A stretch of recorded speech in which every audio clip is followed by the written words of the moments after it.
তো এবারই প্রথম জাহাঙ্গীরনগর বিশ্ববিদ্যালয়ে ইতিহাস সৃষ্টি করতে যাচ্ছে জাকসু কার্যকরের মধ্য দিয়ে। তাই প্রশাসনের কাছে আমরা আহ্বান জানাচ্ছি একটি নিরপেক্ষ, অবাধ, সুষ্ঠু নির্বাচনের পরিবেশ তৈরি করা। আমরা মনে করছি একটি সুষ্ঠু, সুন্দর এবং অবাধ একটি নির্বাচন সম্পন্ন হবে এবং শিক্ষার্থীদের যে অধিকার আদায়ের জন্য যে প্ল্যাটফর্ম দীর্ঘদিন ধরে কার্যকর হচ্ছে না, 32 বছর ধরে অচল অবস্থায় রয়েছে এবং সেই প্ল্যাটফর্মটি কার্যকরের মধ্য দিয়ে একটি গণতান্ত্রিক প্রক্রিয়ার নেতৃত্ব বাছা হবে, যে নেতৃত্বের মধ্যে দিয়ে শিক্ষার্থীদের আশা আকাঙ্ক্ষা প্রতিফলন ঘটাতে সম্ভব হবে।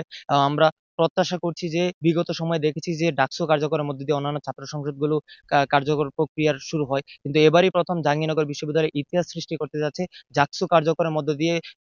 সারা বাংলাদেশের অন্যান্য ছাত্র সংসদগুলো, বিশ্ববিদ্যালয় কলেজগুলো, ছাত্র সংসদগুলো কার্যকর হবে এবং আমরা ইতিমধ্যে জাহাঙ্গীরনগর বিশ্ববিদ্যালয়ে যারা শিক্ষার্থী রয়েছে তারা নির্বাচনের যে যে নির্বাচনের যে প্রক্রিয়াগুলো রয়েছে সেই প্রক্রিয়াগুলো শুরু করে দিয়েছে। আমরা এটা প্রত্যাশা করি যে জাকসু নির্বাচন হলে বিশ্ববিদ্যালয়ে একটি সুষ্ঠু পরিবেশ বজায় রাখবে এবং শিক্ষার্থীদের যে সমস্ত দাবিগুলো রয়েছে সেগুলো জাকসুর প্রতিনিধির মাধ্যমে নিশ্চিত হবে বলে আমরা প্রত্যাশা করি। তাই প্রশাসনের কাছে আমরা আহ্বান জানাচ্ছি একটি নিরপেক্ষ, অবাধ, সুষ্ঠু নির্বাচনের পরিবেশ তৈরি করা, যেখানে প্রত্যেকটি শিক্ষার্থী নির্ভয়ে এসে তার প্রতিনিধিকে ভোট প্রদান করতে পারবেন এবং তার ম্যান্ডেটটি তিনি দিতে পারবেন বলে আমরা প্রত্যাশা করি।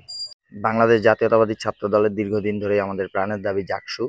আমরা সবসময় জাকসু চেয়ে এসেছি। অবশেষে দীর্ঘ অচলায়তন ভেঙে জাকসুর তফসিল ঘোষণা করা হয়েছে, এতে আমরা অত্যন্ত আনন্দিত। আমরা মনে করি যে এই বিশ্ববিদ্যালয়ের প্রশাসনের এটি একটি নৈতিক বিজয় হয়েছে, কারণ পরিবেশ পরিষদ তাদের নির্ধারিত সময়েই তফসিল দিতে পেরেছে।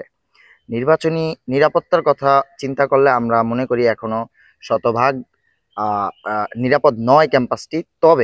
তবে নির্বাচন কমিশনার, আমার প্রধান নির্বাচন কমিশনার আমাদেরকে আশ্বস্ত করেছেন প্রয়োজনে সেনাবাহিনীর ব্যবস্থা নেওয়া হবে, এতে আমরা আশ্বস্ত।